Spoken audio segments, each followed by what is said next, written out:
All right, we're gonna start this episode off with a little bit of a thought and see what you guys think about something. But I'm gonna ask you a question. Uh, as of this last week, Alexander Ovechkin has now passed Mike Gartner for goals. And I think we forget about Mike Gartner because he's not really someone who is flashy or like was the big guy that won the Stanley Cup for that particular goal, etc. But he's a pure prolific goal scorer and he's a capital. And now he's passed by Ovechkin on this climb to catch 99. And I wanted you guys to just tell me, like, in your experience, from any goal you've ever seen live in a random hockey rink, whatever, what is the greatest goal you've ever seen? Ooh, that's a good question. For me, I'm gonna go back 20 years ago to 2001 Stanley Cup Finals, Game 7. So the situation's there, right? Like it doesn't get any bigger than that. And Colorado has the power play. They're playing the Devils, and the Devils had just won the Cup last year. And Joe Sakic takes the puck, right? He's on the wing. Greatest wrist shot ever to touch a hockey stick, to shoot a puck. No one's done it better To than put himself 19. in a snowblower. Too far, man. Too far. And he takes the puck on the wing, and there's Scott Stevens in front of him and Martin Brodeur in net. You could argue Brodeur's one of the greatest goalies. Stevens one of the greatest defensemen ever. He fakes a slap shot, and then within a second, he wrists it, and the puck, I don't know how he did it. It goes through Stevens' legs, over the shoulder of Brodeur. Like, he had to do it like it was like a 1 in a million shot. And the fact that he had all this pressure and it went in and it gave Colorado a 3-1 lead and they ended up winning the Stanley Cup, that to me was the greatest goal. Like, it was literally like someone just pointed a laser pointer and it just went in. I've never seen that much skill under that much pressure before. He did have a wicked wrist shot. My favorite of all, my favorite of all time has to go to Ovechkin, the man himself. You know which one it's going to be. It's the one where he scored off his back. I had never seen that before or since, and I don't think we'll ever see someone score a goal like that. That was incredible. I'm with you, actually, Ryan. That's my pick as well. For all the goals, no matter what. Like, there's this love affair right now with the McDavid goal on Riley where he kind of sidesteps him. That goal, if I saw that goal live, I'd be like, wow, that's an amazing goal. Like, holy crap. But if I saw that Ovechkin goal live, I don't even know how I would feel. I think that would be just amazing. Like, to on your back, stick over your head, find the puck, flick, and score. Like, even the getting a shot on net would have been amazing, but to pull that off, because there's luck involved with that, right? Like, even Ovechkin, if he tried that 100 more times, he wouldn't score that goal. Like, McDavid's might have been more skill than Ovechkin's. Ovechkin's might have been just pure luck out of anything, but that's what made it so beautiful. Mm-hmm. Yeah, it's true. Now, random question: what's the best podcast you're listening to right now? Other than ours, of course. Just ours, baby. Welcome to Delayed Offside. This is the episode.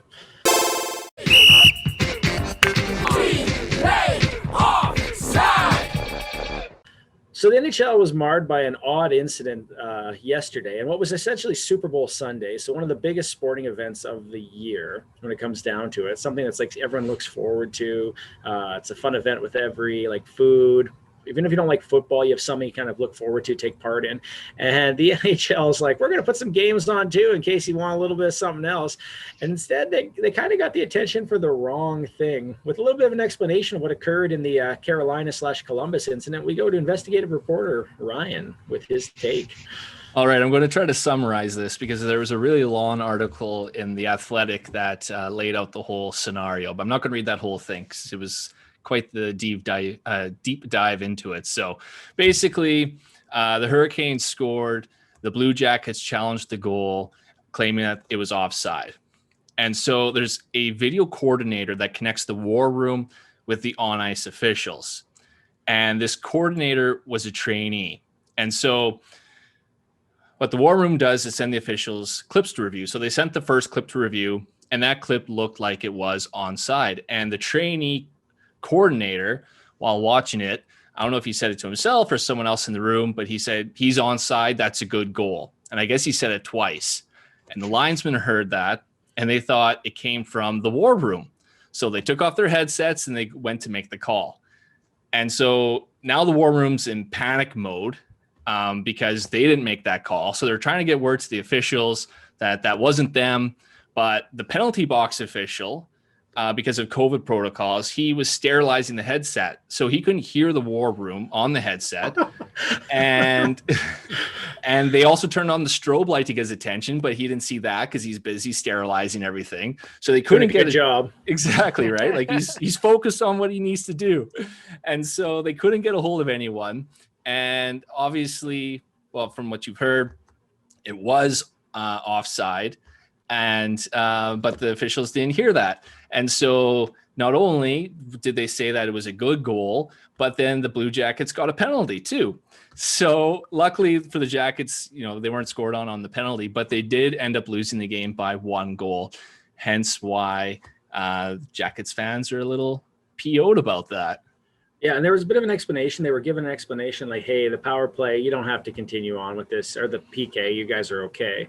But the goal was not rescinded, right? That's right. So they already killed off some of the penalty before the intermission. And so then when they went into the next period, they basically just ex-nayed the penalty, but they didn't give the goal back or the time or anything like that. And they just started 5-on-5. Just bizarre. Very bizarre. So why is it that they figured out what had went wrong over break? Why could they not just go back and disallow the goal, Sanjay? Why couldn't they just stop this from moving forward and just been like, hey, look, this was a major mistake. We rescind it. Let's go from here. I mean, I don't know.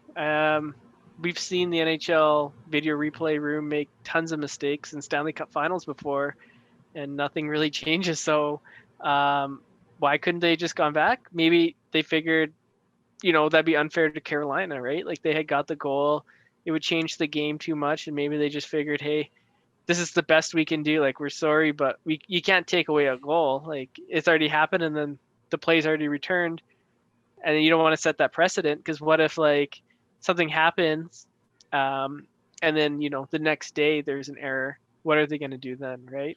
Well, is this a black eye then on the NHL or on the officiating for how this ran? Because I mean, you have a $1 billion industry. You're trying to run a sport, and I'm not saying mistakes don't happen, because they clearly, obviously do. But I mean, is this a good look? I guess I know it's not a good look, but is it something that's redeemable, fixable right away, or is this going to stick for a while? This little tarnish, Ryan? I think it's fairly fixable. I think this is just something that they never expected to happen, so they didn't have any sort of protocols in place to prevent this from happening, because it's just 1 in a million chance it would, right? And I think in the future they'll have some sort of rules or regulations to stop this from happening again and prevent this from happening again. It could be just as simple as the linesman confirming, okay, and this is the war room. Yes. Okay, good. All right. We'll go and call now. Right. It's just something as simple as that. You have to read the code from the paper. It is blue, green, green, red, blue, green. That is blue, green, red, green, blue. No, blue, green, red. Well, I mean, the NHL screwed up. You said this is fixable. Tell that to Buffalo and Calgary fans who are still bitter. Well, you can't fix this game. This game's over. They already screwed up. But going forward, they can fix it. Yes, Sanjay, you don't get to rerun a race just because you want to. Hey, man, I mean, Brett Hull's skate was in the crease yet. Nothing really seems like nothing's changed, and that was 22 years ago. Well, the rules have changed around that, though, right? Because now you can be in the crease. You're not going to be disallowed a goal because you're in the crease as long as you don't bump the goaltender. So they did make rules around that to kind of help with that confusion. Yeah, they did make rules, but it's still so confusing. You watch some of those replays, and there's been times when I'm like, yeah, that's 100% a good goal. And I think it was even Edmonton had scored a goal recently. And even I was like, okay, they challenged it, and I was like, okay, that's clearly a goal. And then they called it no goal, and I'm like, what's going on? Yeah, I think the goal interference is odd. Because I remember it was the playoffs too, wasn't it? When I can't remember if it was last year or the year before that, and there was one call made, and I can't remember the teams involved either, but there was one call made, and they said goal interference, and then the next game it looked exactly like the same play, and it was no goal interference. So they're definitely, when it leaves to the discretion of the ref, when you leave it up to the ref's discretion, that's when you have some issues, because one ref might want to see it one way and the other might see it another way, right? I think some of this is indicative of the problem that as a fan, as a casual fan or a hardcore fan, you actually don't know the way a play is going to resolve. So I watch a play occur, whether it's a goal, a hit, something else, and all of a sudden a hand goes up. And I'm like, oh, wow, he got pulled on that. And it's the other guy. And you're like, what the hell? Or a goal goes in and you're cheering and they're waving it off. And you're like, what? And they're like, well, this. And you're like, that's not interference. Or in most cases, it's actually the other way around. They score on you and they're like, say, good goal. And you're like, what the hell? Like, I don't get it. Yeah. But I do think that there's a truth there that you as a viewer have a hard time actually knowing what the outcome is going to be or why the outcome is the way it is. And that is a constant thing that seems to be occurring with the NHL right now. Hockey officiating is so weird too, because there's just all these like unwritten codes put into officiating that I just don't see in a lot of other sports. Like, you know, you if can it's hit the them with an playoffs, elbow, but an angle low. and like rules in the regular season versus playoffs are completely different. Yeah. Once you get into the third period or overtime, you can do way more on the ice than you'd be allowed to earlier in the game. Makeup calls, right? Oh, those are brutal. Yeah. Like, if one team has 10 penalties because they deserve it and the other has 0 because they didn't earn a penalty, don't just give that team a penalty to try to even it up a little bit. But they do, and then that's when you start getting some really soft calls to try to even things up, or they make a bad call, so then they'll make a really weak call later to try to make that up. And it's just kind of weird how NHL officiating goes about how they do their business. It's funny that you say this, but like even like thinking like how much it's affected things, like watching Super Bowl again, as the Chiefs just got constantly like penalty after penalty after penalty. My brain was going, makeup calls coming, calls coming, but it never did. Nope. Because the other team just didn't take penalties, right? Like, But oh man, but I do think that's an interesting point. I hate that one. I also hate the term veteran teams get veteran calls. Right. Anaheim Ducks got every call. 100%. And that is true, right? And that is a hard pill to swallow. Which is different, in my mind, a veteran call is different than like a superstar call, right? Because the one thing the NBA does, which is poor, I find, is the stars get all the calls, right? Like if you even breathe on LeBron James, you're getting a foul, right?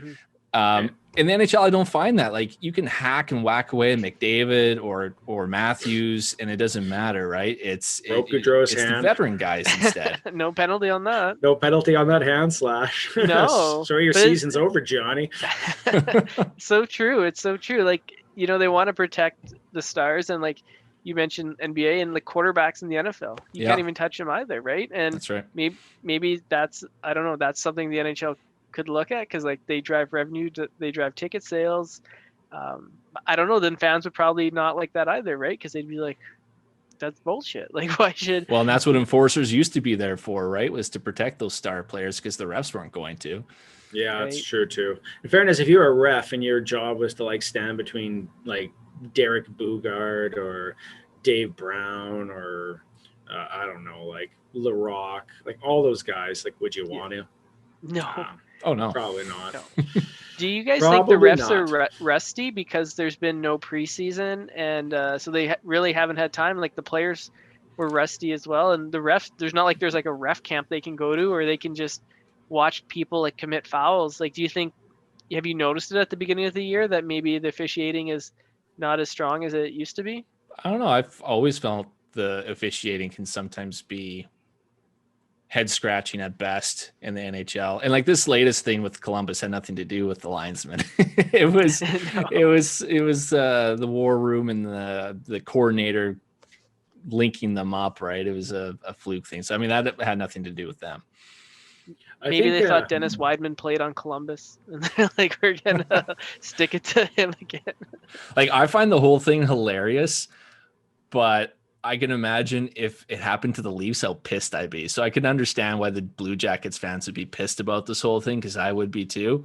But as someone who, doesn't really care about that game and those teams and how they're doing, it's just a odd, funny thing that happened.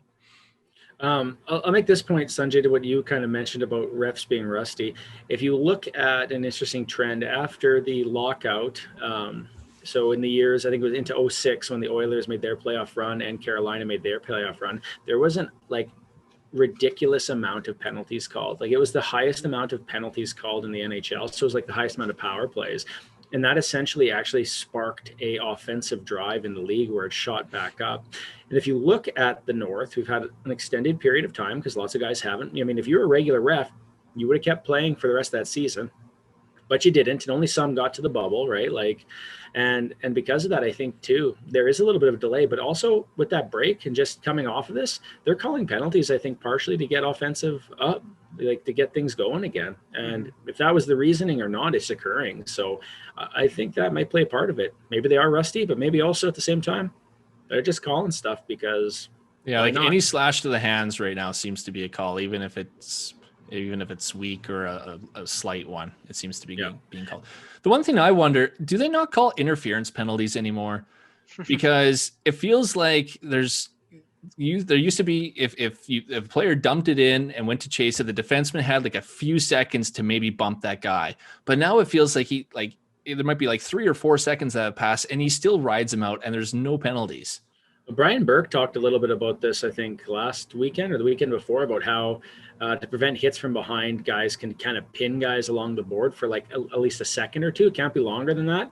But if you let them do that for a second, it'll help slow that play down and it won't result in injuries, so that there's kind of a willingness by some refs to do that because they think it prevents injuries. But I'll also say this, the game's gotten way faster. And honestly, if you're holding up Sanjay and I'm behind the play, well, then it's like 2 seconds and I'm there and you let him go. Right. Mm-hmm. And it's not blatant. It's not like you preventing too much, but you're right. Like the interference, you don't see it anymore. No, not very much anymore. Yeah.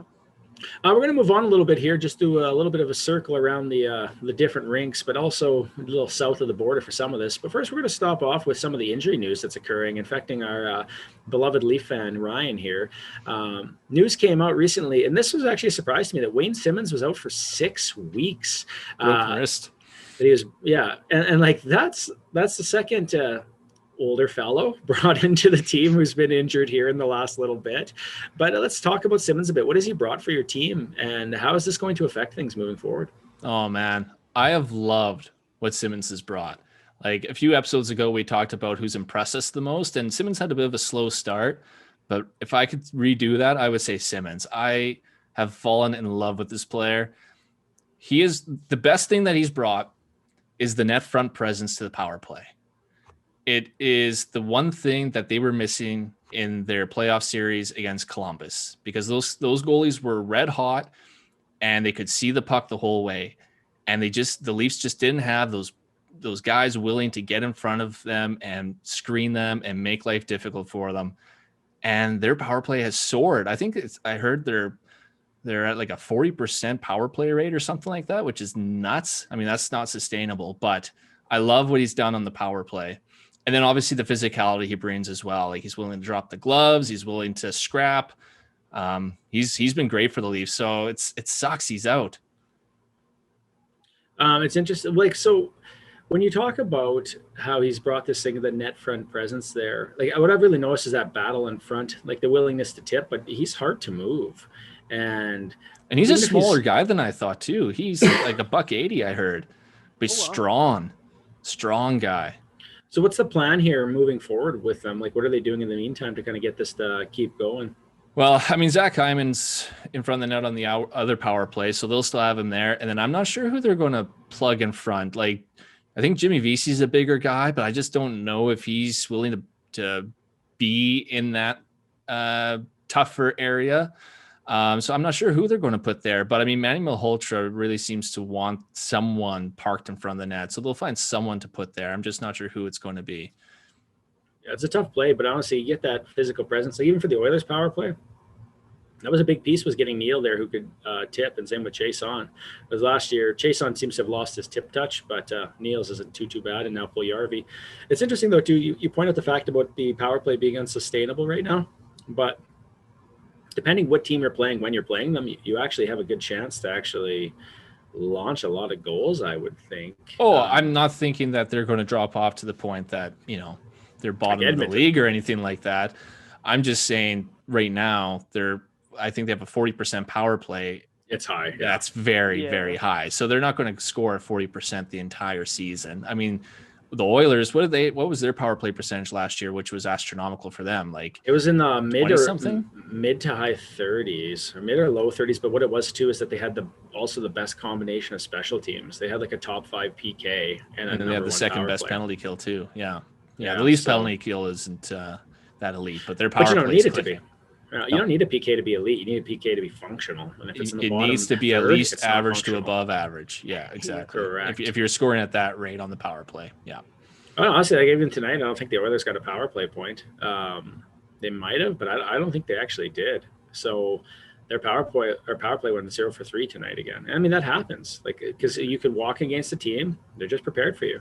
Yeah. And the next thing you know, or the puck bounces weird, and then the next game you know, you're pocketing too, right? Yeah. And then once you're not scoring for a little bit and you have a stretch of a cold streak, then the mental part of it starts hitting, right? And then you start maybe trying to make that extra pass, trying to get the perfect shot, or start clutching your stick too tight, or whatever the case might be, and then it can kind of fall apart a bit. And we've seen that happen before too. Yeah. So some of the other news that's occurred here is that Pierre-Luc Dubois is about to play his first game with the Winnipeg Jets. So he came in with a trade for Laine. It was Laine and Ruslovic for who had just a sick goal tonight. If you haven't seen it, honestly, check it out. It is filthy, like absolutely filthy. And maybe I'll post it to the group so you can see it. But he just scored a hell of one. But the trade was those and a third for Pierre-Luc Dubois. Now Dubois essentially. He got into Canada and has been in quarantine till now. So this is his first practice with the team. Laine's had a couple of games.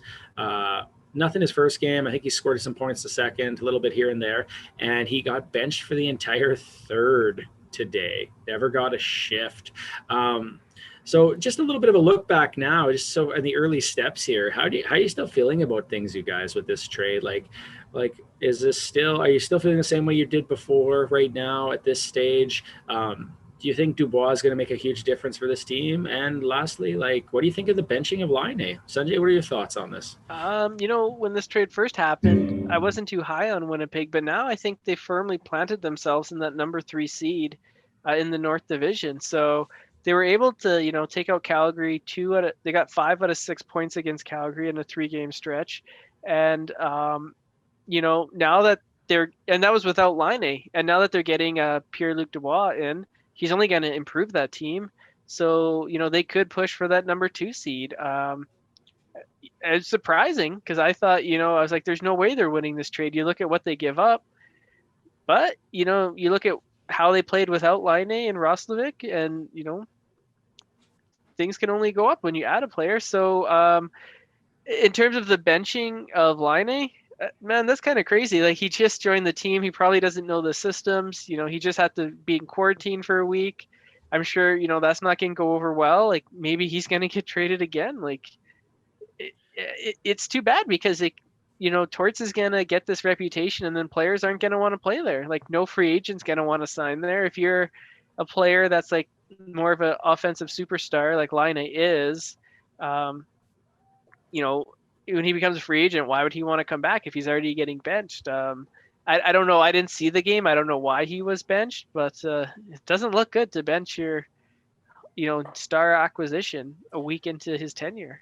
Well, it's weird because there's no fans right now. But I mean, if you think about it, if the three of us road trip down to Columbus and we're like, we're going to see Patrick Laine, like we're excited, and he's benched the third, like, are you happy? Probably not, right? No. Nope, I'd be pissed. I remember going to see an Oilers game when I was a kid, and I wanted to see Cujo play in net for them, and they played the backup. And yeah, you feel disappointed, especially when it's like your first NHL game, or you don't get to see an NHL game very often. You want to see the star players, right? I remember the game where we went to go see. We had friends from Sweden, and they decided to fly down so we could see Connor McDavid in his rookie season, and then he got injured in October. We had the tickets, and it was in like December. So we knew the whole time we were never going to get to see him, right? But yeah, so be it. It does. But at the same time, whatever. Seen him since, so yeah, it's the way it goes. What are your thoughts on anything else there, Ryan, for this topic? In terms of the winner, I mean, it's still too early, right? Like Pierre-Luc Dubois hasn't played a game yet, so I'll need to see how he performs with Winnipeg. I know they're getting a great player. Like I said, he is a legitimate number one center, going to be a fantastic number two for Winnipeg. Great two-way forward. I still believe Laine is the better player just because of his goal scoring capabilities. And benching aside, and I won't touch too much on that because I didn't see the game. I'm not sure what's going on there. Like, who knows? Maybe he nicked himself or got hurt or something. No, apparently he's been turning over pucks a little too much for Torts. Really? Oh, okay. Well, Tortorella's Tortorella, and I guess we'll see how that relationship goes between the two players. But Laine has scored 3 goals in 3 games for Columbus, so it's not like he's not putting the puck in the net. It's true. It's always interesting with Torts because you always wonder how he wears out on guys eventually, and then you're just getting this guy and you want him to play beyond here because I think he's an RFA still, but you want to lock him up long term, and that's hard to do when you have a year to make a case and he's sitting on your bench. Well, yeah, and Columbus is going to need to extend Laine to make this trade a win, right? And if Torts is going to be doing stuff like that, it's not going to make it any easier. You're going to have to pay the big moolah to keep him, right? Often I thought that's why like Matthews and Nylander and Marner didn't sign for discounts, was because of Babcock and having to, hey, you want me to play for Babcock, you better pay me some big money to stay here. So maybe it'll be the same thing for Laine. You want me to stay? Let's see those double digits, 10 million or more, right? So just a little bit south of the border here to Canada's extra team, the Buffalo Sabres. So just to give you some information here about some of the news occurring, because I think this is indicative of some of the issues occurring legitimately across the U.S. right now and affecting the NHL, which is 9 members of the Sabres team are positive or in quarantine. And so I want you to think about that for an entire hockey team. You have 9 members, including the coach, who are either sick with COVID-19 or in quarantine to make sure they're not spreading it. But what effect does this have on things? Like, what are the things that you're seeing occur because of this? Well, we're seeing a lot of teams not being able to play their games. There's a lot of teams who've only played a handful of games because there's been cancellations of games, and they're having to, play those games later on in the season. And at some point, you have to wonder: are those games ever actually going to be played? Mm-hmm. To be honest, I don't.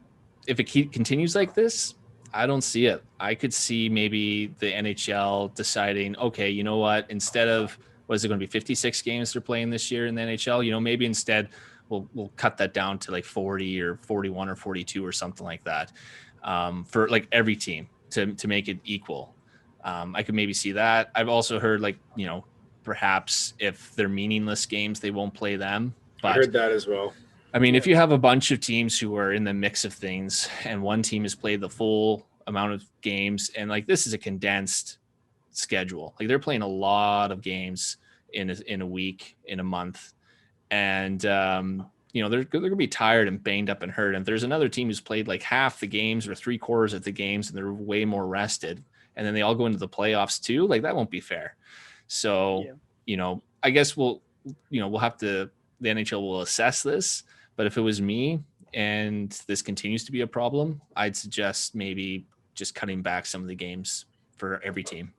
It's interesting. One of the things I think you point out there with that rest, these teams are going to have so many games in so few days. Where I notice is my fantasy team.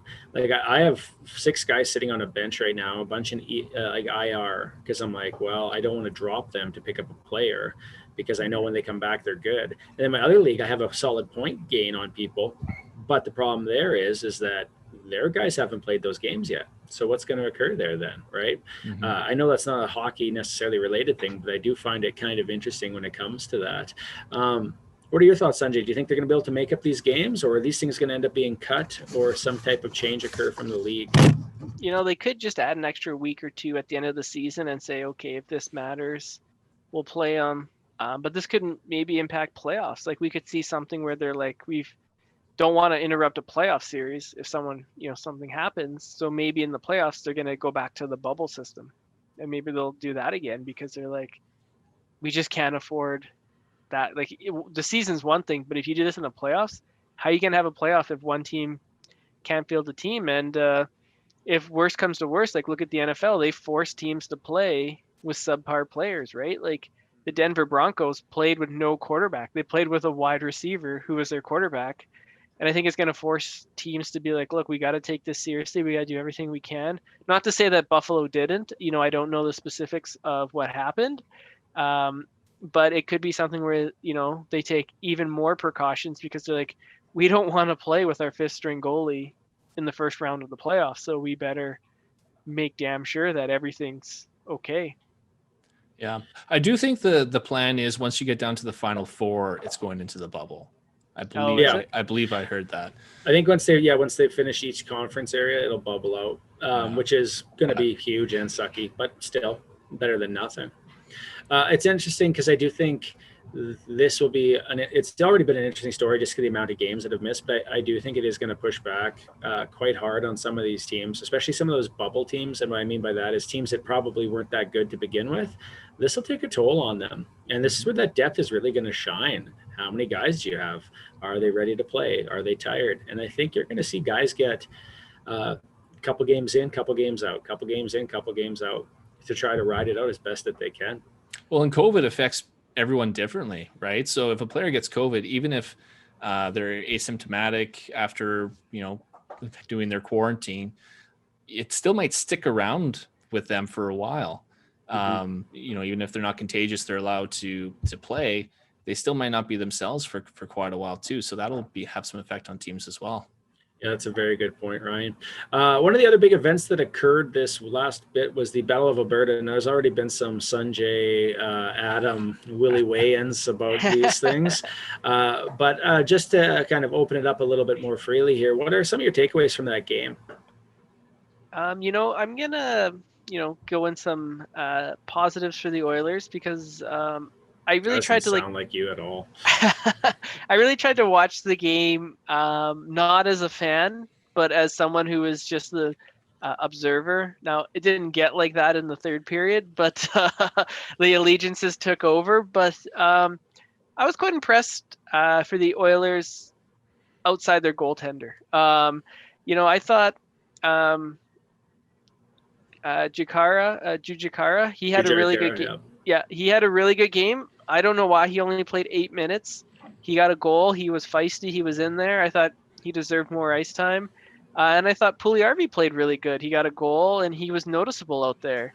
His skating, to me, still looks really weird. Like, he kind of looks... It's wobbly looking, isn't it? Right? Hey? Like, he's almost looks like top a deer. Heavy. Yes. Yeah.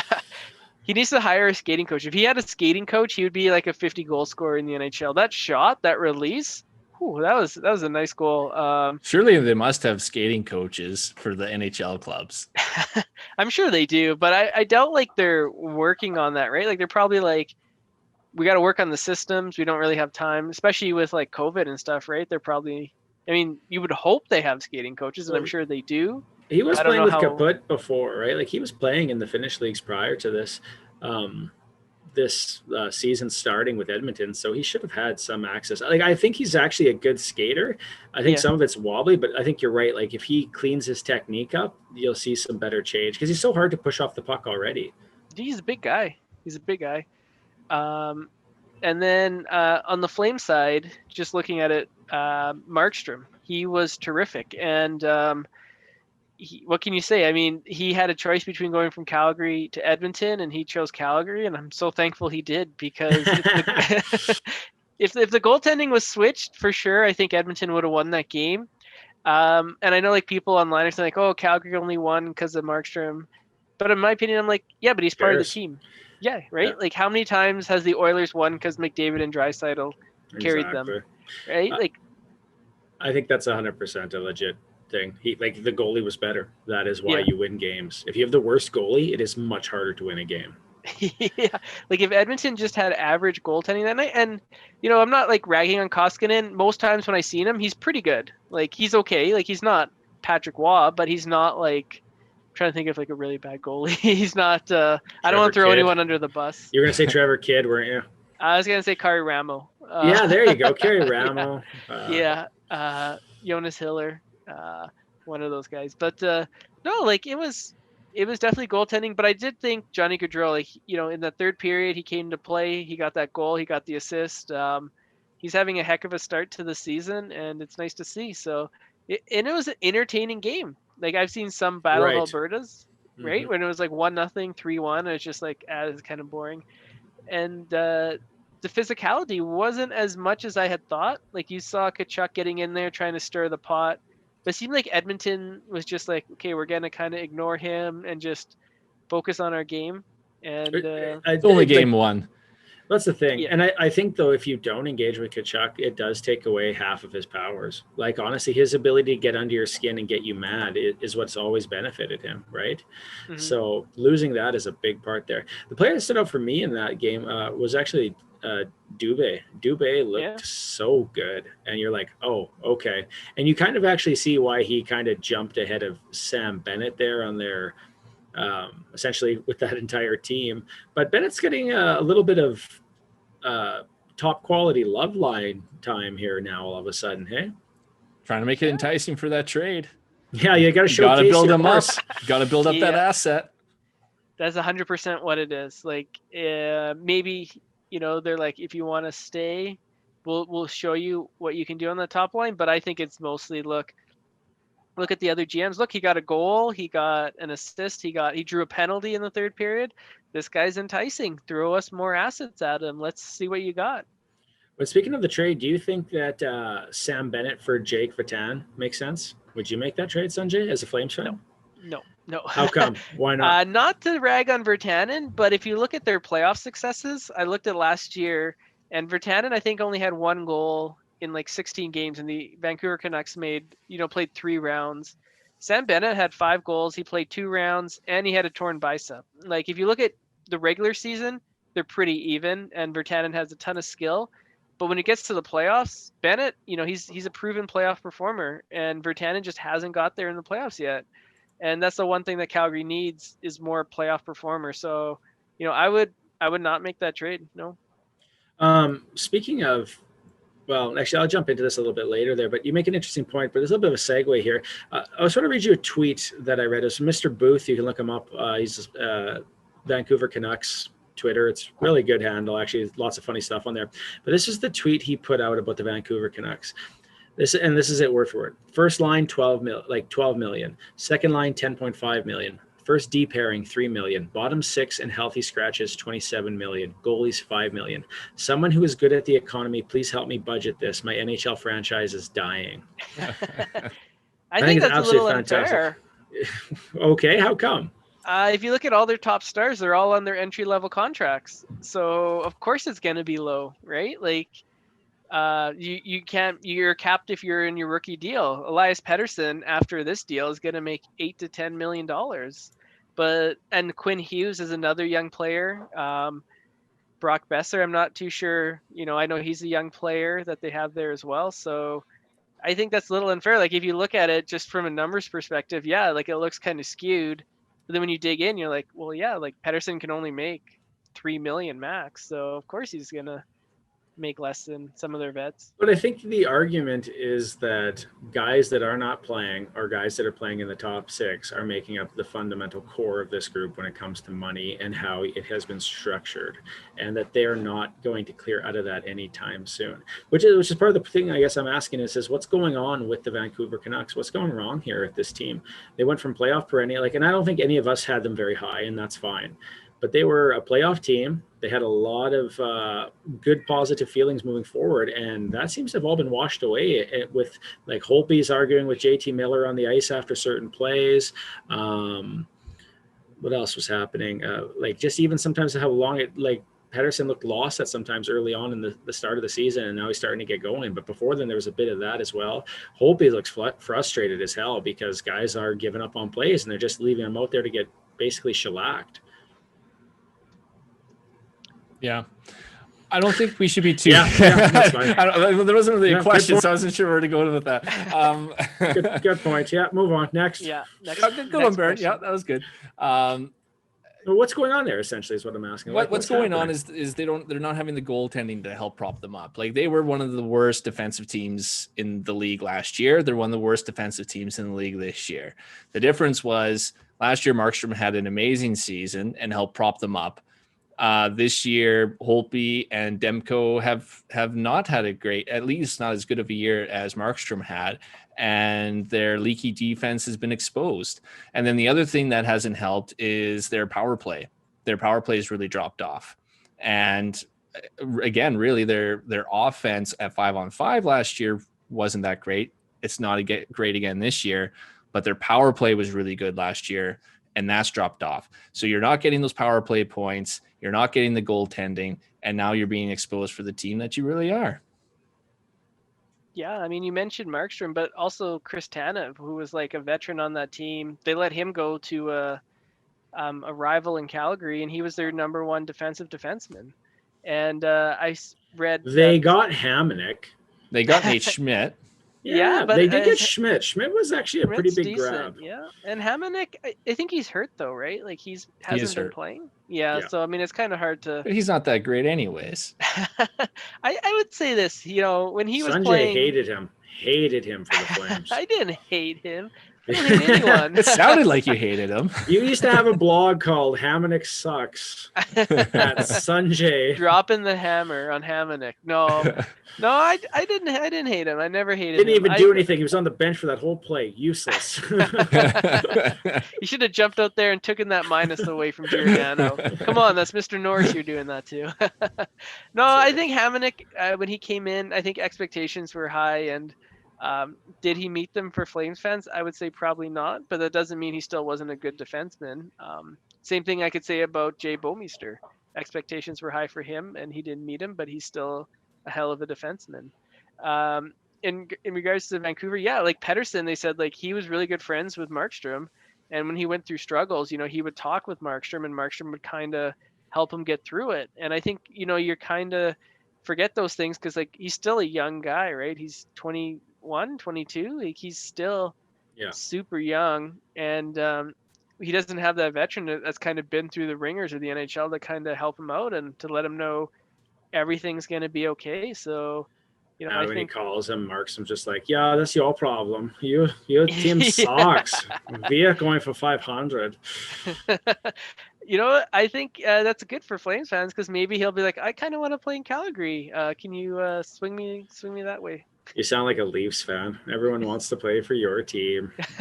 Everyone born in and around the Toronto region wants to play for the Leafs, apparently. The Leafs, that's right. Although apparently Gretzky did. Wayne Simmonds did. Hey, yeah. Now I just have all that cap space to use. We're going to move on to our Northern Exposure segment. This week's is the Montreal Canadiens. Here with an in-depth analysis is reporter Pilon. All right. Don't sound so excited. I know. Why not? They're good. It's because I have such a hate for the Canadiens because my dad, his whole family are Canadian fans, and he somehow became a Leaf fan. But yeah, my grandpa Pilon, my aunt and uncle, and everyone on that side are all Canadiens fans. So there's always like an internal family rivalry there. But I have to admit, like, even though Toronto is in first place in terms of points, right now I'd have to say Montreal is the better team. Just like last year, they're one of the best teams again in the league at possession, at defense, at generating shots and scoring chances. And the problem with last year was that even though they were generating all these chances, they just couldn't finish. They didn't have those elite scores. And, I knew adding Toffoli would help. I figured the growth of Suzuki and Kotkaniemi would help, but I still didn't think they had those elite finishers this year that you would see this huge jump in offensive production. Like the only player on their team who scored 30 goals in his career is Gallagher. But so far they have not had a problem putting the puck in the net. They're first in the league at goals per game. Tyler Toffoli is tied for second in goal scoring with 9 goals. Predominantly against Vancouver. Yeah. It's true, isn't it? Like 8 of those goals or 7 of those goals were against Vancouver. Yes. Josh Anderson, I mean, we all talked about that trade and we all thought, I don't think he's going to be as great offensively as Max Domi is. He's been proving us wrong. He's in the top 10 in goal scoring. He has 8. Jeff Petrie is in the top 30 with 6 goals, and Brendan Gallagher has 5. So, I mean, overall right now, like, you have elite defense, great puck possession, offense is clicking. I mean, they're one of the most complete teams in the NHL. So, like, really the only question, guys, here is this. The question is, Sanjay, can you again clarify how this team is like the Chicago Blackhawks? When you're right 50% of the time, you're also wrong 50% of the time. Great quote. Yeah. Oh man, that's so great. Man, that looks bad on me. Like that one I'll take the L on, because I did not see this coming. And it could be because I don't watch them a lot. Like, to be honest with you, last year I maybe watched like 3 games, and every time I watched them, it was Carey Price standing on his head and they would win. So for me, I didn't have a lot of expectations coming in. I thought they were overrated, but man, I think I definitely underrated them. I'll take the L. I'm the one who picked them to go first in our thing, so I'm just gonna sit sit there and just enjoy. Well, they're second, so you're wrong. Well, I picked them third, so they're right between where we picked them. Well, the only questions, like, last. Still time, boys. Still time. The only questions I have with Montreal is this: are they actually this good at putting the puck in the net, or are they just on a hot streak? Like, Toffoli's shooting percentage right now, I think he's over 21%, where his previous career high was closer to 16. So I could see a lot of these guys cooling off. I just don't see them putting the puck in the net this much. So we'll have to see how that goes for them. And then the other questioning, the question I have is goaltending, right? So Carey Price has not looked great. He has an .899 save percentage right now. The team's winning in spite of him. And it's Jake Allen that's given them some elite goaltending with a .930 save percentage, which is the second best in the league. So I'm wondering, do you guys think there's going to be some goalie controversy coming up here?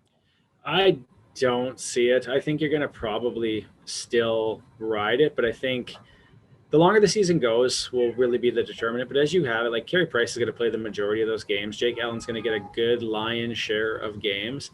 And come playoffs, if things go south, I don't even think he'll have a short leash. I think he'll ride Carey Price probably as long as possible and keep hoping he gets back to form. That's what I think is going to happen. Yeah, well, they did that with Halak, right? He was the hot goalie in that one playoffs, and Carey Price was the one who was riding the pine. They went with Halak all the way to the Eastern Conference Final, only to trade him in the offseason and go with Carey Price again. So they're definitely not shy. Yeah. My question, is Price elite anymore? Like, he hasn't been elite for quite a few years now. Like, he just hasn't been consistent like he used to be. Like, I just don't think he's that top goaltender that I think he's getting more on name recognition than talent at this point. But he also, like, in that play-in round, he was a huge part of that. Like, he played well against the Penguins. And honestly, that Penguin team is better than the Penguin team that's playing out right now. So, like, a team without Cody Ceci. I mean, I guess they had Jack Johnson, so it's maybe I'm overstepping my bounds with my comments here, but I really felt like I thought that Penguin team was going to make some damage in that bubble, and I did too. Carey Price and them just shut them down. Yeah. But Montreal is a very good defensive team. Like, they can be quite stifling, which is surprising that Price isn't able to put up better numbers behind such a good defense. What wins consistently, at least. Yeah, no, it's a good point. Like, you would expect him to be putting out shutouts, but I mean, there might be more going on there than we know, right? But they're still playing him the lion's share of the game so far. How old is Price? He's probably like 35. I'd say 36. If you're in your 30s, you're essentially an old person in the world of hockey. Isn't that sad? Like, we would be ancient right now. Oh yeah. Do you think though it's that Jake Allen's getting the easier starts? So maybe he's playing more against the Ottawas, on back-to-backs. He played Ottawa's and Vancouver's, right? Yeah, right. And maybe that's just what it is that he's got the easier schedule, whereas Price is playing up against Toronto and Winnipeg and Edmonton. Maybe. Calgary. Yeah, I haven't looked into who's played who, so that might be a good point there, Sanjay. Or when too, right? Price is only 33. Oh my God. He's still young. He's still young. Sports must age people. Like, you're probably going to pull up and be like, Joe Thornton's 37. I'll be like, oh yeah, he's my age. Cool.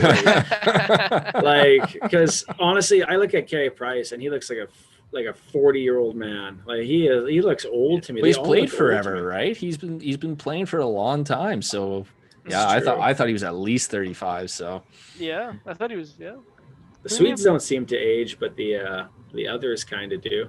Well, I think it's a pretty good look at the Montreal Canadiens. We'll see them. They're still doing well. One of the interesting parts of the North Division so far is that there's certain teams you expect to win every night, and they don't, because all the teams are competitive. Even Ottawa tonight still put up a pretty good 2-1 loss or 3-1 loss. And Vancouver held it really tight till the third against the Leafs. And then Vancouver, the situation.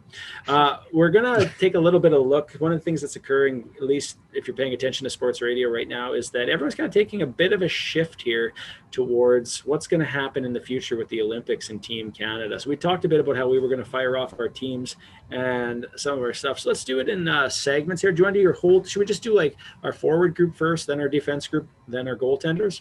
Is that what you want to do? Yeah. All right. So, Ryan, you're going to start with forwards, and Sanjay, then me. I'll start defense, and then Sanjay, you get goaltenders. So I'm starting forwards? You're going to start with forwards. We'll all do ours. Then I'll do defense. Oh, okay. Okay. So forwards for Team Canada. I love this. Okay, here we go. So my first line, you have Sidney Crosby. Oh, my God. Connor McDavid and Nathan McKinnon. Now, I know everyone's going to say, no, you split those guys up and let them center their own line. I say, screw that. You put them together. You let them play over 20 minutes a game. And good luck trying to stop them. All right? I agree. That's actually not a bad idea. And there's another reason here, too. So the other reason is I like chemistry. And the next three lines, there's two players on the same team together. So this line, I like to call the you've got no chance in hell line. So this is Brad Marchand, Patrice Bergeron, and Mark Stone. So you've got Selke winner, I don't know how many times now, Patrice Bergeron. You got Mark Stone, who's going to win it tons going into the future. And then you have agitator Brad Marchand. So you play this line against the other team's top line. And this line will completely stop that line. They'll stifle them. They'll frustrate them. They'll get under their skin. So after the team that you're playing against is exhausted from chasing the first line, and then they're frustrated and agitated from playing that second line, then you roll out your other two lines to pick up the pieces. So my third line, Jonathan Huberdeau, Braden Point, Steven Stamkos. So again, I like to have the two players playing together. And the one thing I feel that you need to do is if you're going to have two players that were on the same team and to have that chemistry, you want to keep the centerman in the center position so that they're always in the same position they would be when they're playing together, right? So that's why Braden Point's in the center position there. And I really liked what he did in the playoffs for their cup run. It was very noticeable when he was hurt and not playing for them. He really drove that offense for that team and was really great at protecting the puck and just really strong on the puck too. Really was impressed with Braden Point. And then my last line here, Mark Scheifele, John Tavares, and Mitch Marner. So again, Mitch Marner, John Tavares, both point per game players. I can already see you shaking your head, Barron, because I know you don't want John Tavares on there. Well, no, actually, if I may make a comment, I think Tavares playing defensively with Scheifele is actually a smart move. That being said, I mean, there's probably players that still have more speed than Tavares at this point. But that's okay. Go ahead. It's your team. It's your fantasy. That's cool. That's cool. So, no, yeah, Tavares, but this is going to be North American ice, right? And Tavares is still a point per game player. And he and Marner played awesome together when they were together before Marner went to play with Matthews. So, you know, I'm reuniting those two and putting Mark Scheifele on that line. So I really like this lineup. If you wanted someone a little more defensive in that bottom line, maybe take Scheifele off and put in Couturier or Ryan O'Reilly or something like that. Who are your extras? Who are your extra two players? Oh, I guess then I'd maybe look at Couturier, Ryan O'Reilly, some more defensive stalwarts that you can put in there if you're needing some more help on the PK or something like that. But anyways, those are my forwards. Nice. Nice. You wanna, I guess I'll go next then, Sanjay. Or no, you go next, Sanjay, because then I'll flip into mine and then Okay, go one into my sec here. defense. All right, mine are pretty similar actually. So It's I almost have like the same team players. yeah, it's Connor McDavid, Nathan McKinnon, Brad Marchand, Jonathan Huberdeau, Sidney Crosby, Patrice Bergeron, Steven Stamkos, Ryan O'Reilly, Mark Stone, Sean Couturier, Mark Scheifele, Mitch Marner, and John Tavares. Those were my 13. My 13th I think they're forward. pretty much the same guys. Yeah. Yeah, like maybe like Couturier and O'Reilly, I think, instead of Point and In the starting lineup. Yeah. Yeah. And I would probably say Scheifele would probably be my like 13th forward. If you wanted to bring in another veteran, I don't know who else you'd bring in. At that point, they're probably not going to make that much of a difference. Like I'm kind of a fan of like putting Hall of Famers on the fourth line just because, I think they can like do something even if they're a little bit older. They have that experience. They're not going to be, caught up in the moment. So like I would have veteran Stamkos. leadership. Yeah. You want Getzlaff on there then, is what you're saying. Like Hall of Famer, Corey veteran Perry. leadership. Yeah, CP. Corey get him Perry, on Joe there. Thornton. Joe Thornton's making the Team Canada roster. 2010 rosters coming back, baby. Gillen's gonna suit up. Eric Stahl, bring him back. Yes. I would put Tavares and Stamkos on like the fourth line and just be like, all right, just have at her, because like the fourth line of most teams aren't gonna have those players, right? So if you match up that skill against the fourth line of, the first line of like Sweden, USA, Russia, Czech Republic, Finland, they're all really good. But you get to that fourth line and some of them will have players in like that are playing in Europe or KHL guys, playing in the KHL, which just wouldn't be able to compete with like a Stamkos or Tavares. So that's why I would put him on the fourth line, play him, 6-7 minutes a game. They're not as good as they once were, but they're as good once as they ever were. So I would let the old guys go. I think I'm going to have a little bit of variation here versus you guys. My starting lineup is centered by Connor McDavid. On the left will be Bo Horvat, and on the right, Mark Stone. That is my power line. My second line consists of McKinnon, Marner on the right, and Huberdeau on the left. My third line is the Crosby, Marchand, Bergeron line, because I think that's as good of a defensive shutdown pair ever. Plus, it has offensive capability, so it can play anywhere you want. But it doesn't necessarily produce what the McKinnon line would. And then my last line would be Ryan O'Reilly, Scheifele, and Barzell. And my two pieces that I would bring in would be Couturier. And I went for Taylor Hall because I do think he's a legitimate left wing. He's a guy who's 2 years removed from a Hart Trophy. And it seems weird to leave a guy that's that off of Team Canada for me anyways. Yeah. How's he doing with Buffalo right now? I haven't really paid attention. Well, they all have COVID, so right. How was really he doing playing before COVID hit? Him and Eichel had great metrics together. I think they were actually producing, but it's hard to keep track of those games. Like honestly, there's so many Canadian games on at the same time. I hardly watch the American ones. I really don't. 100%. Since I'm doing defense, my starting defensive pair is Shea Theodore and Dougie Hamilton. My second pair is Cole Makar and Pietrangelo. My third pair, I actually debated this a lot. I really flipped things out around a fair bit, but I'm going to put in Chabot and Ellis as my third pairing defenseman. And my extra guys, I think I'm going to, I really talked with, I think Spurgeon for Spurgeon. Yeah, sorry, Spurgeon. Spurgeon. I'm just because I'm reading it off in the paper, right? I think Jared Spurgeon and Ekblad would be the two other guys I would take on my defensive core. I would not take Drew Doughty because I believe he's past his prime now. Yep. I think there's lots of other options in Riley and Morrissey. Riley, to me, hasn't been as good this season, but his numbers for points are good. But then what are you wanting him for? Like what role? And I think you got other guys who can produce on a power play, so you're probably not going to use Ryan O'Reilly for that. So not Ryan O'Reilly. Morgan Riley. Oh my God. Yeah. But that's just my thoughts. Sanjay, let's hear your defense. Maybe you can say the names properly.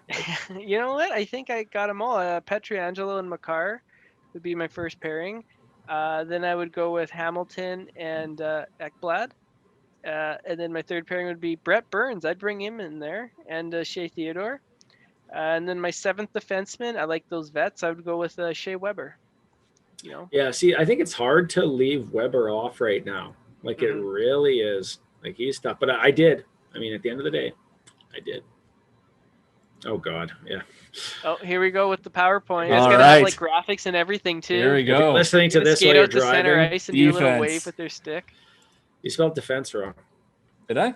No, I just No, want it's to not. bug you. Well, I edit this, so it doesn't matter. Okay, so I'll fix that in post-production. So again, I like chemistry. So I'm getting the two Vegas guys on the same line together, Theodore and Pietrangelo. I know Theodore usually plays on the right side, but he has played with Pietrangelo a little bit on the left, and he is left-handed. So I'll put those two together. Yeah. I do have Morgan Riley on mine. I get that he's not the greatest defensive defenseman out there, but he is one of the best offensive defensemen. So I do have him on there along Cale Makar, another great offensive, but also defensive player, great two-way defenseman. Honestly, he's like insanely good. He's like already one of the best defensemen in the league. This one might, this Sanjay, you might like this one. So, not right if I want now, Canada to win gold. So this is the one. This is the one I'm not 100% sure about. So I have Giordano Hamilton. I'm reuniting them from their Calgary days. They were dynamite together. Giordano's only a couple years removed from the Norris. Now, I realize he's on the elderly side, and his play has started to decline a little bit. So, I could be persuaded to leave him off. But right now, I'm putting him in that third pairing and see if he can reunite that chemistry with Hamilton. And then extra defenseman, just like maybe Ellis I would have in there, or Spurgeon's a good one, or maybe even Colton Parayko if you want like a defensive stalwart in there for penalty kill. Maybe Parayko would look good in there. Parayko has been one. If you've read up, like, I don't know if you guys did this. I looked at a lot of different people's guesses, and Parayko is really high on a lot of them, and I think he's good. He's really good. Honestly, I feel like most of the really strong defensemen can play any way you want them to. I need you to play offensively. I need you to play full defensively, right? Like, and I still think you have a lot of guys who are big and hard to play against. So it is kind of interesting.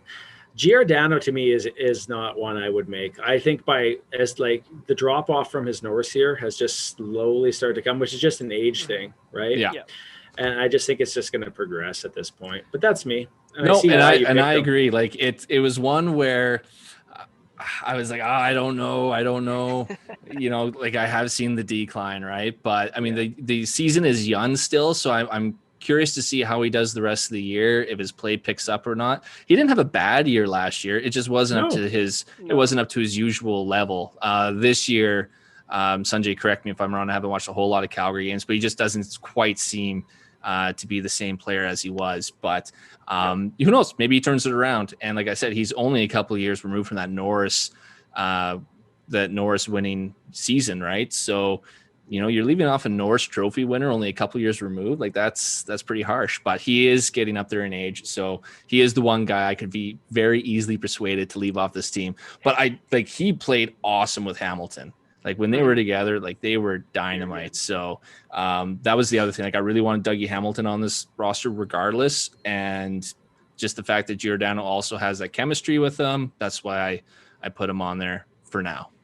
I love your dog's tail just rolling around in the background. It just looks like a little periscope just popped up beside you. Just roams around, yeah. Yeah, I would say Giordano. Unfortunately, I would not put him on this team. It's too bad that 2018 the NHL didn't decide to go, because he would have been on that team. He would have been on everyone's team, but unfortunately, Father Time has taken his toll. And not to say that he's bad.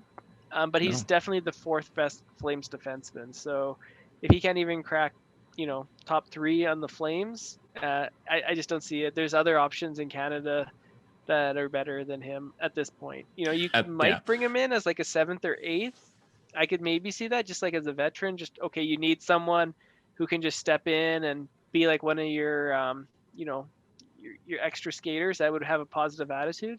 I could see that. He was still their best defenseman last season, though. Like, I mean, it's not that long removed that he was the Flames' best defenseman, right? So yeah. Sanjay But he's like I said, it's all dependent on how the rest of this year goes and next year, right? Is Sanjay just Canada still Canadian? year. Because I take him over Giordano at this point. Sanjay's just expressing some trauma right now, some heavy trauma. He's my captain, man. He's been the Flames captain for a long time, and you're ready to you don't even want him on Team Canada. You're basically doing the Marty St. Louis thing to him and hucking him aside. You're a terrible We're gonna human have to being. trade him now. Good thing What kind of Tree fan Living's are you, not picking Sanjay? the I team. thought you'd be so happy. No like doubt. really, I just put him on here for you. Oh, and thank you. You're not I even appreciate accepting that. the gift. You're not I even put accepting my Draisaitl on gift. Team Germany. I think he's a lock. I didn't. Tobias Reeder's on my team, but not That's all right. Draisaitl. All right, well, let's hear your goaltending tandem here, Sanjay. All right, so I'm starting with Carey Price. You know, I think he's still the veteran. He's won the gold medal before, and if he falters, like Joseph did in Salt Lake City or Brodeur did in Vancouver, you go with the young guy, and that's Carter Hart. I think is the next heir apparent to Carey Price. He's going to be the Canadian goalie in 2026 if we go to those Olympics. So those two, and then third, I really didn't know where to go. Like normally there's an obvious like three, but I went with Darcy Kemper from Arizona. I think he's playing not behind a great team, but he's a terrific goalie, and he's young, so he can get some more experience and just sit and soak in the experience. Like that's got to be the best job, is being the third goalie on Team Canada, where you just go to the Olympics and chill out. Like that's pretty sweet. That's pretty, it's hard to argue with that. Mine are similar, and I think the same philosophy as you. Either Carey Price is going to be the guy whose job it is to lose, which he could lose it early, or he'll be the Mike Smith, I'm here as the old guy to sit in the back, and I will not play. That, like, because honestly, it depends what Carey Price is in the next 2 years, but I think he's still probably going to be the guy to start. I also think Carter Hart. And my third, I went for Biddington, because at least he's won a Stanley Cup. But honestly, I like looking through this, I was like, God, the Canadian goalie prospects are not strong right now, and that is an odd change. Position. And it's like we're high on it. We have a high end piece, but we're not depthful by all. Like, I wouldn't bring back Fleury. I wouldn't bring back any of these other guys. So let's hear yours, Pilon. Yeah, when you compare the Canadians to like the Americans or Russia, like we're just not up to their level, right? Like Russia's got Vasilevsky, the US has got Hellebuck and Gibson. Like those are elite goalies, and we have good goalies, but not too elite. So if you thought Giordano was it's going to be something. Fleury. It's going to be Fleury, Price. Let's see it. No, it's not Fleury. But controversy, here we go. Is it Matt Murray? Not have Carey Price in my top two. Wow. Oh, Darcy Kemper. Darcy Kemper is my number one, and here's why. Over the past 2 seasons, Kemper has had a .925 save percentage playing for the Arizona Coyotes.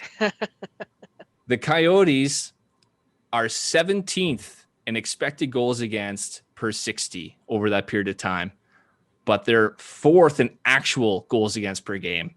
And that's because of this man. So the only reason that you don't see Kemper's name a lot is because he's playing for such a bad team, but he has provided elite goaltending consistently for the Coyotes. And then I went with Binnington. Binnington, Stanley Cup champion, also had some really good numbers, and I think he could be a solid starter as well if Kemper falters. If we're going extras, then maybe that's where I throw Carey Price in. Maybe you do bring the veteran in just in case the young guys who don't have a lot of international experience, falter or crumble under the pressure, and you need that veteran in there. Maybe that's where I put Carey Price in. But I just don't see him as a starter. Like I've already said earlier, I just don't think he is that elite goaltender anymore. And I think he's getting by more on name recognition than talent at this point. My question with Kemper, and it's interesting that you have him as number one, is this is going to be the most high pressure situation in Canadian hockey in the last 8 years, because it's been so long since they've had an Olympic team. And he's been out playing in Arizona in the desert, where let's just say the pressure isn't there. You look at a guy like Carey Price, he's playing every day in Montreal. Everything he does is scrutinized. He knows how to handle that pressure. He knows what to expect from the Canadian media. Like, does that play anything into it, or are you just looking straight on ice?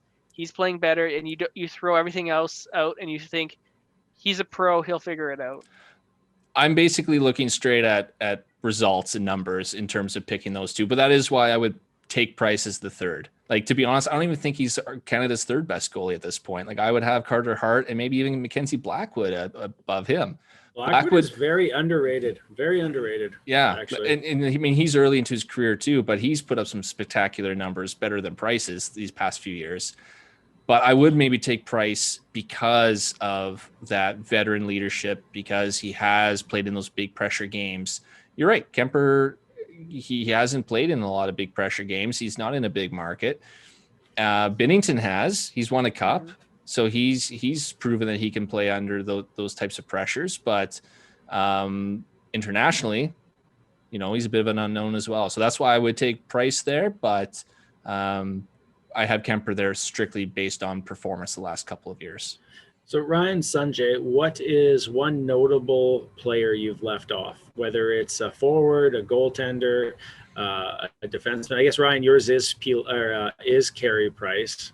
But is there somebody else you want to think about that you've left off, where you're like, oh, I probably should have put that person on it? Just thinking about it. Like, I mean, go ahead. No, go ahead. Oh, for me, it was actually Taylor Hall. Like, I didn't say he would have been my extra, but he'd be just on the outside looking in. That would probably be my big forward. For defense, maybe Brent Burns. For me, I would say my forward is Stamkos. I don't have him on there, and I know he still produces and he's good, and I don't have Point either, actually. So those are two big guys that are. That is actually a big name to leave off. It is, and yet here we are. And I also say with Riley, leaving him off of my D, because I do think he's a really good, legit, like, potential number one D man moving forward. But I can actually see that argument though, because defensively, that's not his strength, right? He's not a great at defense, but he's just so good offensively. I find it hard to leave him off. Put him with someone who can play the two-way game or the defensive side of the game and help cover for those mistakes. But he'll drive possession, he'll drive points, he'll drive offense.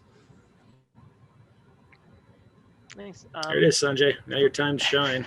All that time we gave you. All the time, and I come up with a turkey answer. I like my veterans, and this is gonna be my old timers fourth line. What are you doing? You're just like holding the globes. You're just like, let me just fix this for you guys. Corey Perry. No, I'm just kidding. Ryan Getzlaf. I know you mentioned him earlier. Oh but, my God, that's the only name you could think of, wasn't it?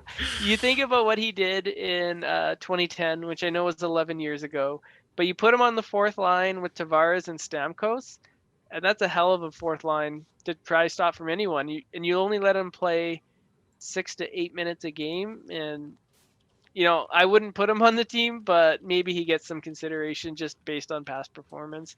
And another one interesting was Nugent Hopkins. I know someone had mentioned him, and I never even considered him before. But looking at the numbers and stuff, maybe he gets some consideration because I think he does kill penalties. Maybe I'm mistaken. No, he does. And that might not be bad. Like Ryan Smith made it just based on like his love for Canada and always agreeing to come to play. So. And Kunitz made it because he worked with Crosby, right? Played with Crosby, yeah. I'm just looking at the 2014 roster. You want to hear some names that we've left off that made that team? Let's do it. So some of us have Carey Price. Mike Smith was on that team. Yeah. Defenseman Duncan Keith. Shea Weber. Touch that one. Yeah. Weber could make the team. Yeah, he really could. He's doing well with Montreal. Yeah. I could see him getting on there. Drew Doughty. I don't think any of us had leader. Him. No. Mark Edward Vlasic. PK Subban. I wouldn't touch that one either. Interesting. No, I think he's kind of fallen off a bit, unfortunately. Forwards. Matt Duchene. No, he is done. No. Patrick Everywhere Marleau. he goes, they don't win. So Patrick Marleau. He's too old now. Yeah. Oh, here's a big one. Jonathan Taves. If he's healthy, I would 100% take him. See, but unfortunately, he's not healthy. Yeah, what's going on with him? Like, he was an 80-point player like 2 years ago, right? And he was still producing quite well, but I think Yeah. he's actually producing not too bad this year, isn't he? He's No, not he's playing. He took Is he not? the season off. Yeah. Yeah, Oh, really? something- He's Oh, I having thought like I saw his mental. He's name. having mental health, or he's having physical health issues. One of the two. Oh. Because he said he was tired all the time. He's lethargic. They're trying to figure out why. So he hasn't played at all. Oh, I haven't heard any of that. What? Yeah. How did you miss that? I don't You're know. on a I guess hockey I just podcast. don't. I'm I guess I just don't follow Jonathan Taves. The Blackhawks, man, they're just as good as the Winnipeg Sun, man. Come on. Let's see who else. Corey Perry. We already Yeah. touched on him. Getzlaff. Jeff Carter, No. and that's it. Basically, that's it from the 2014 team. That's who still would be playing. your captain? Ooh, Crosby. Yeah, Crosby be captain. Yeah. It's his Is there three guys, any man. bigger mistake that Canada's made than in '98 when they named Lindros the captain over Wayne Gretzky? Yeah, that was bad. There's a lot of bad mistakes though that Team Canada does. They're a little self-righteous at times, and things sometimes bite them in the butt. That's got to be the biggest one though, right? Like you Well, have the greatest player of all time, and But I mean, I think they just put the C on the best player at the time, which was Lindros, right? but was he the best player at the time? Yeah, Well, was he? Ryan? Gretzky wasn't. He was Well, you had Sakic, Ooh. Yzerman. in '98. In '98, he retired in '99. Gretzky wasn't he was the best player of all time, but at that point in time, he wasn't the best. He wasn't He had among the back best problems. players. Get off of it. I'm pretty sure he finished like third in the league in scoring in '98. Like I think he was the Really? highest scoring Canadian in '98. He was quite high up there for his points. when he was I'll done. look it up. Are we gonna have a bet? Oh yeah, no, stop. Bet him. Make your bet. Okay, what's the bet? $10. No. $10? What is the bet? What are we That betting? Gretzky was the highest scoring Canadian in 97-98 season. 97, 98, or 98, 99? No, not 98-99. That's the year he retired. But the year that the Olympics were 98, right? So It I would've say been 97, 97-98. Quit clicking things and make the deal. Are you Okay, making yeah, the bet no, or I'll not? bet that. Okay, so highest scoring Canadian, you think it was Gretzky? Points, right? In Points, not points. goals. Yeah. Okay. Because we all know he's the assist man. All right, okay. I don't know, man. I could be wrong. I could be wrong. I'll look it up. but- I'll look it up. To me, I just didn't think he was that good at that time, but we'll find out. All right, let's hear him. I'm still looking up. One sec. This is dead radio time, honestly. Talk Well, we amongst can cut yourselves it. while I do this here. Cut it. I can always, you don't have to. I can always just do a little talk here. I'm wearing my Predators Subban jersey. former Olympian. Shit. Yeah, you're right. He was. Well, you could Yeah, have he reviewed had 90 it points. at least. He had 90 All right. points. Well, let's say the top 5 so that we can. Well, number 1 was Yager with 102. Whew. Peter Forsberg with 91. Oh, people forget about Forsberg. Then Gretzky with 90. Bure with 90. Ooh, And then Leclerc with 87. that The top- surprises me. Leclerc was that high. Leclerc. Yeah, let me see Leclerc was points so per good. game. Okay, well, Lindros was higher in points per game. He was hurt. Yeah, but he was always hurt. That's the story of his career, unfortunately. He only played 63 games. How And many he good points had did he he get? had 71 points in 63 games. So That's good. you won the bet, but I would argue Eric Lindros was better at that point in time. Never. Actually, Paul Kariya, holy crap, Paul Kariya had, well, he only played 22 games. He had 31 points in 22 games for a 1.41 points per game played. yeah, we forget about Korea because one, he played for Anaheim, and two, how injured he was by the end. But he was legit. Yeah. Like Oh, yeah. legit. I love That's actually Korea. that's who I got on my Ducks jersey, the retro reverse. I got Korea put on. it. Nice. Well, I'm Yeah, like, man. who else do I want? I hate most of the current Ducks, and I love Everyone Sam hates Steele, but I don't know where he's going to be, and I don't want a goaltender on a jersey. Get Conway or Goldberg. Yeah, exactly.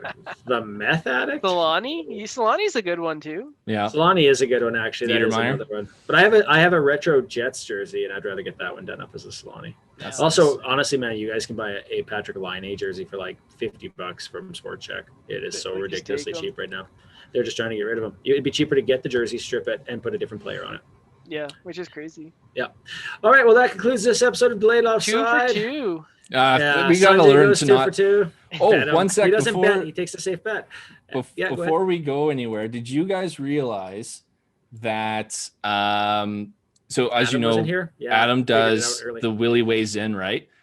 Did you guys realize that a celebrity has been watching his videos? Your dad doesn't count as a celebrity. Now, have you not heard about this? No. No. Okay, one sec. Oh God, are you sharing the screen again? Yeah. So Ryan's clicking 300 buttons to share the screen. Oh. God. Look, he stole his moves. He stole his moves, man. He stole his moves. The You good are not Canadian kid. wrong. The Weeknd totally ripped off Adam at Super Bowl. Well, I know which of the two I'd rather listen to in the car.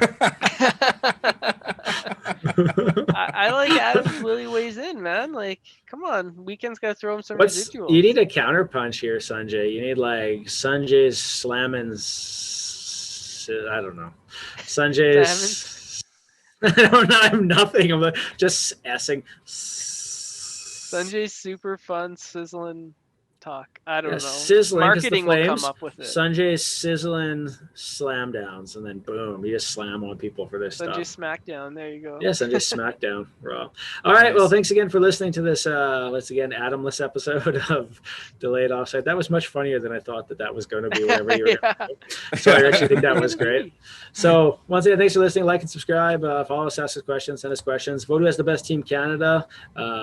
You should put that out as a poll. I don't know if any of you guys use the Twitter or just Adam, but you should make it into a poll. And with that, we bid you adieu. I'm Baron. I'm Ryan. And I'm Sanjay. Just Delayed Offside. See you guys. That was a I was waiting for delayed one of offside. you guys to say it for some reason. I don't know. Have a good night. You're waiting for the fourth? Yeah, I'm just waiting for Adam to say something. Bye.